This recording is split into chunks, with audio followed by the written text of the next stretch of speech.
Yourself. Hey guys, TIAGO from Mineset, talking to Matty again. If you want to have a chat and introduce yourself, Matt. Yeah, thanks, TIAGO. It's great to be here again. Matt HERN, money coach. I am absolutely passionate about helping people afford to live the life that they really love. For over 15 years, I worked as a certified financial planner advising clients, but now I'm absolutely passionate about the money coaching side of things to help people know the right decisions to make with their money. Awesome, Matt. Well, I'll jump straight into the topic that we both discussed previously, and it's a pretty big one. Is why should you openly discuss money with your partners or even your parents, family, loved ones? Just if whoever you're with or what you're doing, just discuss your money issues or what you're doing with your money, I guess. So yeah, that's really broad. In fact, we might almost split it in a couple of ways and say, yeah, let's focus on the partners for starters.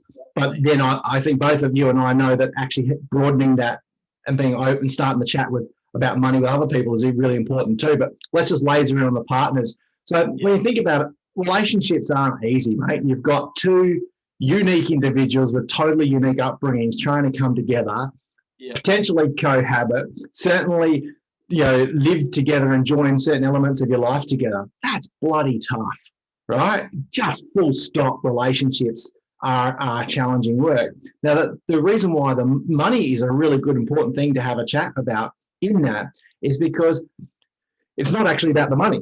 It's actually about the fact that money facilitates the life experiences that really matter to you.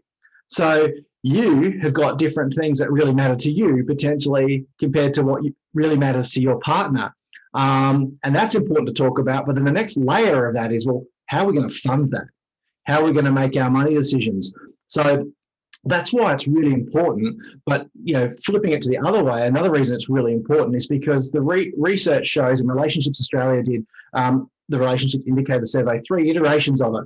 In all 3 iterations, money was among the top 2 reasons cited for relationship breakdown. So arguments about money. The other reason that was like fighting with was going between every year was communication. So communicating about money is one of the massive challenges in relationships. So if you don't want your relationship to break down or you want to give it the best chance of staying together, then it seems to be, even just the research says it makes damn good sense. You've got to have a money chat with your partner. And the real benefit of that is that you hopefully will start to get on the same page with how you spend your money, which reduces the fights around it. Because a lot of the fights around money, on my observation, are actually not about the money. It's what it is one partner saying, well, I don't reckon you should have spent that money because it's not a valuable purchase to them, but it might be to you. And same thing. And then you say, well, it's important to me. So we are back about the partner, for example.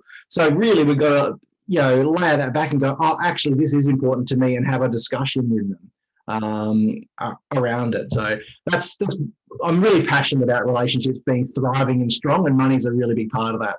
Yeah, I guess a budget would sort of help with that, but obviously don't be too tight on your budget. Don't be too far one way or too far the other way. Like mine is I've got expensive food taste and expensive clothing and like shoes and stuff like that, and then I'll go get that.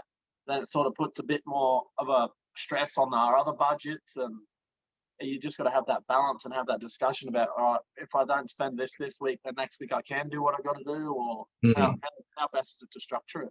Yeah, that's exactly right. The budget word is really what we're talking about now. I know people have emotions around the word budget.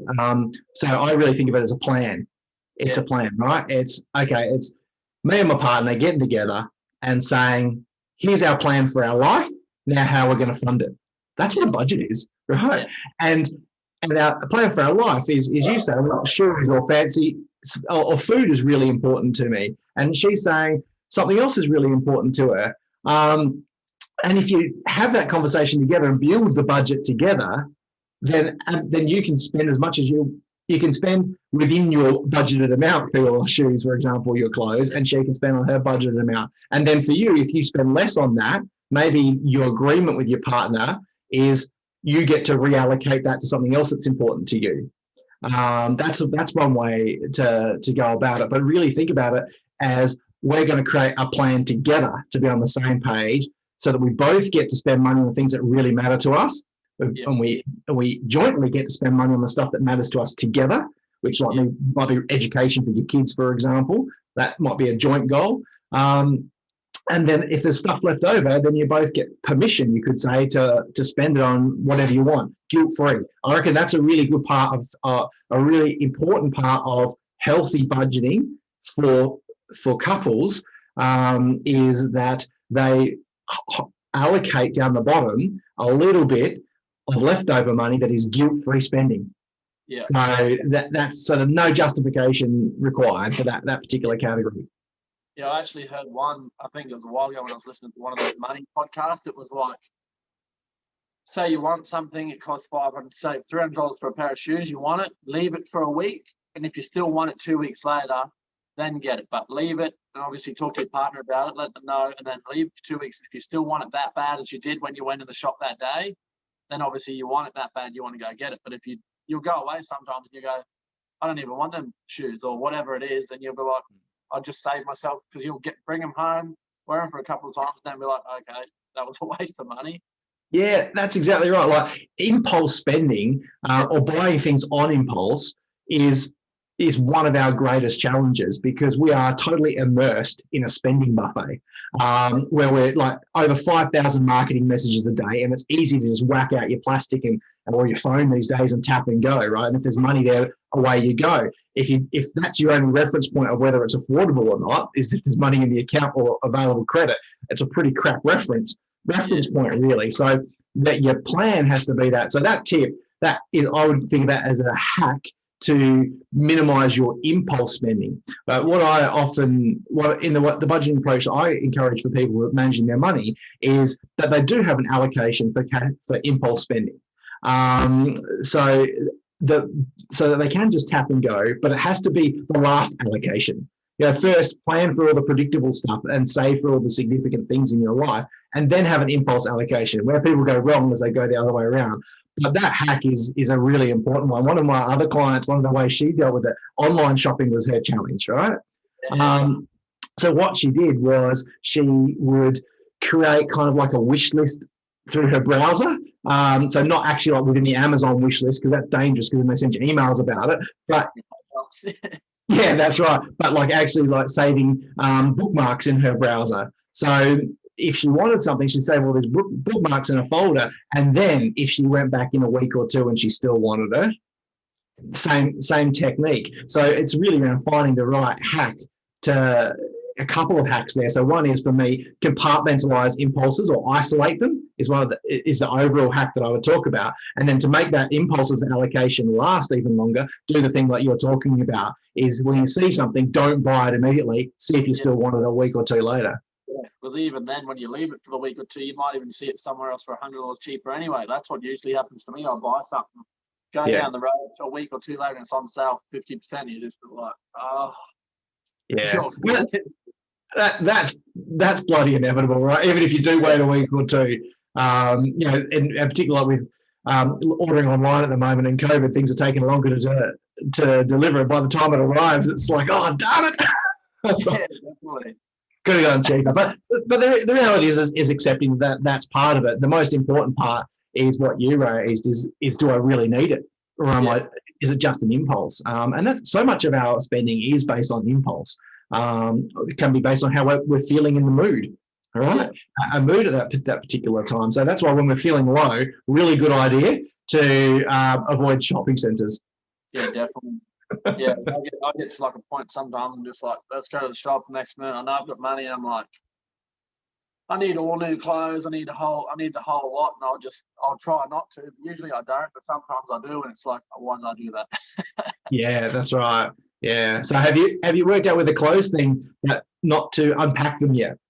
So leave them for a week before you wear them. Oh, so you can take them back. Oh yeah, nice.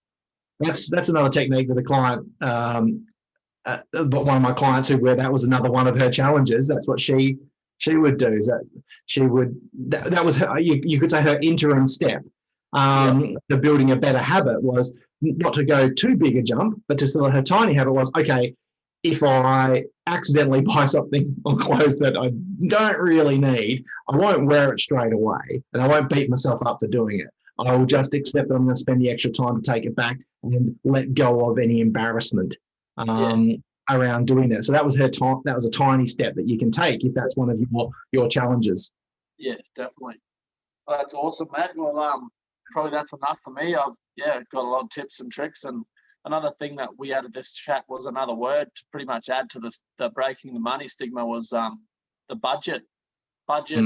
What we've got so far too is budget and tight ass. Like there's two words that need to be changed, and it's something we can talk about in the future. I guess after we've had a few more chats, we can have a list of words that we need to talk about and try to help them down. Because sounds good, mate. Can I add one extra thing about relationships in there, because we talked because that was how we sort of started the conversation. I know that if you're not, as a couple, already on the same page with money, and you've already got a bit of money tension about it, it can build and fester and can be hard. Yeah, you and I have said, it's really important to have the chat. So how do you start the money chat with your family, with your partner? So there can be, if there's that built up tension there and desire to have the chat, it can feel like you're one shot. I've got to absolutely fire hose them, almost a verbal diarrhea them. I would encourage you to keep a longer time frame in mind, so that actually the aim here is to build a habit of us regularly chatting about money. So start the money chat with your partner in bite-sized chunks. Like think of the smallest topic that you could start with for that first chat, and that may simply be, I just want, honey, I would love for us to have regular money chats every time that you're home on your swing. And if that's the first topic, great. You started the habit there.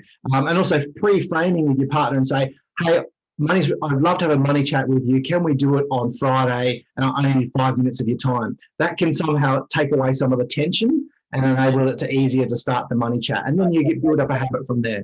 Yeah, and they can have a think about what they want to have a talk about as well. They're not just taking, they can give back as well. And because like me and my partner have a few chats, and we're always having a chat every day nearly about money and spending, because we've got daycare, food bills, all the stuff, and sometimes the food bill, like we're like, this is sort of the budget, and then sometimes it's like, all right, that's just not realistic, so now we need to up it. The kids are going to be home for school holidays, so obviously we're not going to be able to stick to the plan, so that's going to be upped. And you just got to sort of have that chat, even if it's just in the car driving somewhere, like, oh, hey, I need to get some new, whatever it is, work clothes or whatever. Oh yeah, cool. Like that's, just make money not really a big issue to talk about, because it's both your money. Doesn't matter who's the highest earner or who's the other earner. Like sometimes you got the stay-at-home mum, they don't work because they've got the FIFO dad, or the other way around. And they can sort of feel intimidated because the minor is the worker, so they feel like it's their money, and that can sort of create a bad relationship with money. And you just need to sort of break that down, because with me, I couldn't stay home and look after my 3 kids. Like she's worth more money than what I'm making. Like that, it is her money. She's worth her weight in gold. So hopefully she just heard that. That's it. But like hopefully, some guys, they're out there, they think, oh, their missus is at home, but they might have a bit of a bad spending habit, and maybe they do need to have a talk, but don't let it fester while they're at work. Try to say, hey babe, like, have you noticed like the money, like I'd like to save a little bit because I want to do this with the money, or we want to take the kids on a holiday, or you just want to try and have it when you're not just straight off the plane, coming home when your gut's just raging because you're tired and you've had nothing to think about, but you're coming home and you've got no money in the account because your wife's had a bit of a lucky spending spree, and she feels good about herself, and then you come home and it sort of ruins that vibe, and then you've just got a vibe for the whole break. So it's really hard, right, if it has been festering there. But like with many things, better out than in. What we don't express, it gets suppressed, and it's like a freaking spring. You can't push it down, eventually it explodes. So, not having the money chat when you're coming home from your swing and you're already knackered, not a good idea. But pre-framing it, if you're on your swing and you're worried about the home or vice versa, you just say, hey, honey, when I'm home on day 3 maybe of your break, I would like to have 5 minutes of your time to have a money chat. By breaking it down to something small, it seems more manageable. It doesn't get really big in our mind. And we go, yeah, I can I can do 5 minutes. You know, I don't want to have an hour, but I can do 5 minutes. And that's a really great way to start it. To you know, to almost telegraph in advance. I want to have a chat. And I want to keep it small. They're really great ways to start the chat. Yeah, you sort of just got to rip that band-aid off to let it heal. If you leave the band-aid, the wound won't heal. So that's sort of basically what we're saying. So yeah. Thanks for listening, guys. I'm going to let Matt go, and thanks for your time again, Matt. You're a legend. Pleasure, mate. Awesome.